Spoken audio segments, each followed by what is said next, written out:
హే ప్రభు, నీ తేజంతో హనుమంతుడు శ్రీరామ భక్తుడిగా భూతలంపై జన్మించాడు. ఇక అంతా మంగళకరమే, శుభకరమే. నారాయణ నారాయణ. నేను వెంటనే వెళ్ళి దీవెనలు అందిస్తాను, ఆశీర్వదిస్తాను.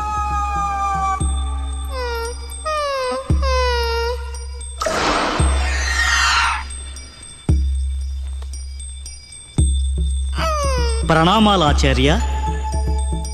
ఆసీనులు కండి. మా కుమారునికి నామకరణం చేయండి. శుభమస్తు. బాలుడి జన్మ నక్షత్రం చాలా శ్రేష్టమైనది. చైత్రమాసం శుక్లపక్షం పౌర్ణమి మంగళవారం నాడు జన్మించాడు. ఆ ముహూర్తాన సూర్యుడు